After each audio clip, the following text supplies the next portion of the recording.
When this whole project started, who plays bass, does vocals, plays keyboards as well, and some programming. A lot of people know Alex Lifeson as the calm, friendly guitar legend from the band Rush. His image has always been that of a polite, relaxed Canadian musician who lets his guitar do most of the talking. But behind the scenes, things were not always so peaceful. Many people who worked around him say Alex had strong opinions about other bands, and sometimes those opinions were not very flattering. He didn't always enjoy being compared to other musicians, and he definitely didn't like the direction some bands took with their music. When he disapproved of something, he reportedly said it openly, even if it created tension. What follows is a long history of disagreements, rivalries, and quiet feuds that very few music fans ever heard about. One of the earliest conflicts people talk about happened with the band Styx. This goes all the way back to the late 1970s during a music festival where both groups were performing. People who were present say Alex thought their music was too dramatic and theatrical, almost like they were pretending to be progressive rock rather than actually being progressive rock. It wasn't just a casual comment either. Behind the curtains, the tension was supposedly even stronger.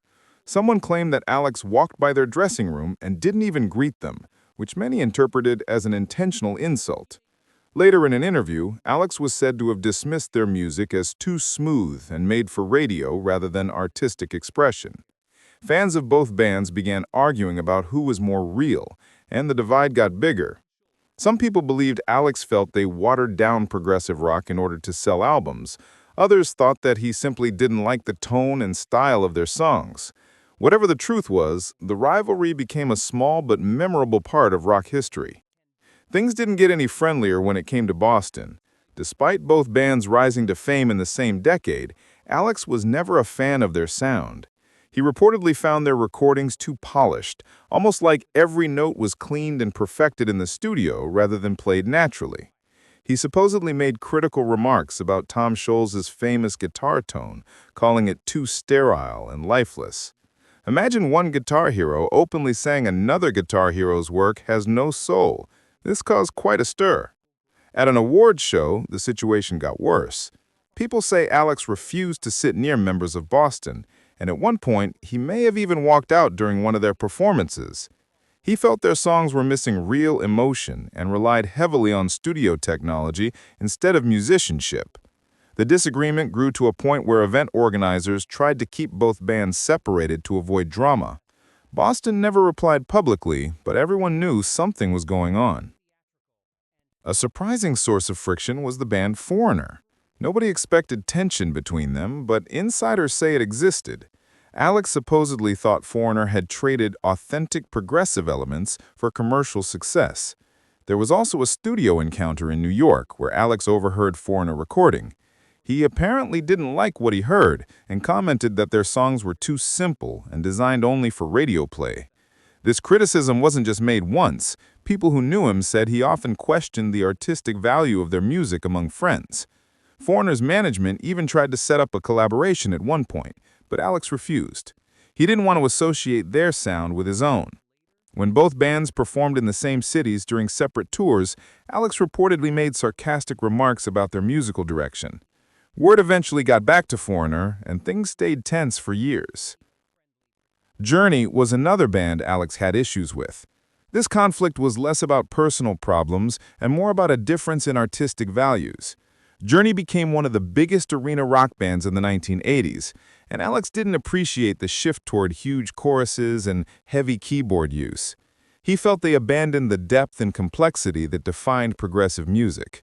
Their competition for the same concert venues didn't help either. At one event, people claimed Alex made harsh comments about their sound, calling it something you would hear in a shopping mall. During a festival, he reportedly refused to share backstage areas with them, and he avoided interacting with their guitarist altogether. Many believed Alex thought Journey represented the overly commercial side of rock that he disliked. While Journey was selling millions of records, Alex seemed more concerned with artistic integrity, which created an unspoken gulf between the two groups.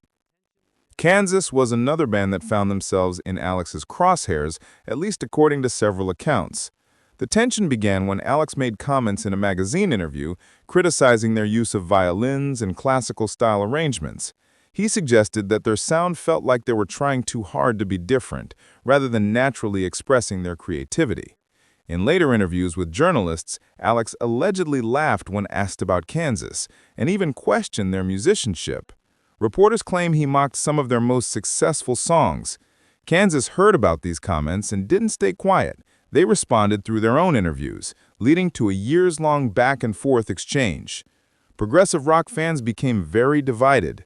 Some supported Alex's belief that Kansas didn't deserve to be labeled as true progressive rock, while others defended Kansas's creativity. The feud became well-known among hardcore fans of the genre.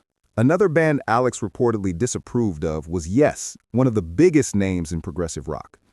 This was a rivalry that cut deep because both groups were considered giants in the genre. Alex felt Yes pushed complexity too far, making music that felt more like technical exercises than meaningful songs. He supposedly didn't enjoy their long, elaborate stage shows and thought their music was overly self-indulgent. A musician who knew him claimed Alex once called Yes the biggest ego trip in progressive rock. Tension rose even higher at a European festival where Alex refused to meet members of Yes backstage. During their sound check, he allegedly made dismissive gestures, which didn't go unnoticed. Alex frequently criticized their extremely long songs and felt they had forgotten what rock music was truly about. Fans of the genre took sides, and the disagreement became part of progressive rock lore. Alex also had strong negative opinions about Emerson, Lake, and Palmer. Their style leaned heavily toward huge keyboard solos, dramatic stage effects, and long instrumental sections. Alex reportedly didn't like this at all. At a mid-70s awards ceremony, people remember him not clapping during their performance. He sat with his arms crossed, clearly unimpressed. Afterward, he told someone that their music felt like a circus show mixed with an orchestra. During another event, Alex even walked out when the band was announced as special guests. To him, they represented everything that was wrong with progressive rock, the focus on spectacle rather than songwriting. As both bands toured Europe around the same time, Alex continued making unfavorable comments about their style. Music journalists loved reporting on this clash because it highlighted the contrast between Rush's more grounded approach and ELP's dramatic flair. The tension didn't end there. Even Pink Floyd, one of the biggest and most respected bands in rock history, was on Alex's list. His feelings toward them were complicated. He thought their music often felt too dark, heavy, and emotionally draining. The trouble really started when critics kept comparing Rush to Pink Floyd, something Alex absolutely hated. He didn't want people assuming Rush was trying to sound like them. At one point, he supposedly told someone that Pink Floyd focused too much on atmosphere and not enough on substance. A journalist once quoted him saying their long instrumental parts were boring. During a touring period where both bands were performing in large stadiums, Alex refused to answer interview questions about Pink Floyd. He even walked out when a reporter pushed too hard. He didn't enjoy the comparisons and didn't agree with how Floyd structured their guitar work. Alex reportedly thought David Gilmour's playing was too simple and repetitive, and he felt the band received more praise than they deserved. Many fans were shocked to hear these criticisms, considering Pink Floyd's enormous influence. Then there was Led Zeppelin, one of the most legendary rock bands of all time. Many people idolized Jimmy Page, but Alex wasn't one of them. Alex apparently believed Zeppelin was overrated and received far more credit than they deserved. Early in Rush's career, Alex became frustrated with how often musicians, reporters, and fans compared him to Page. In private, he supposedly described Zeppelin's music as blues riffs played loudly rather than truly original work. At one charity event, Alex and Jimmy Page reportedly met backstage, but the interaction was painfully awkward. Some people even said Alex refused to shake Page's hand. The coldness between them was obvious.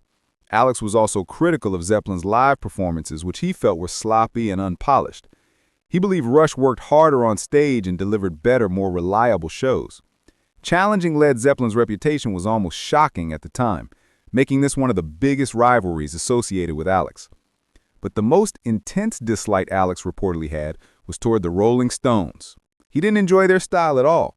He thought that chord progressions were too simple, and their rebellious image didn't come with real musical depth. People who knew him said he often called them the most overrated band in history during private conversations. He questioned how they managed to stay popular for decades.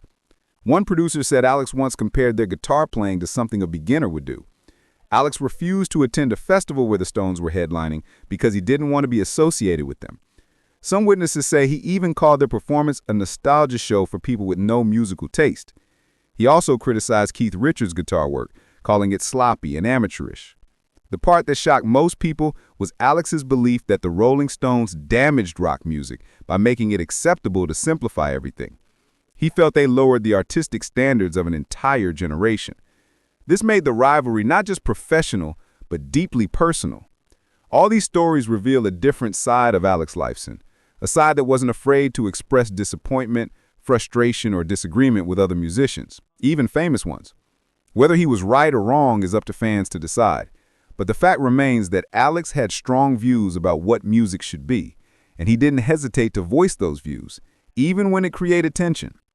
These conflicts, arguments, and unspoken feuds paint a dramatic picture of the rock world behind the scenes, far different than what most fans ever saw on stage.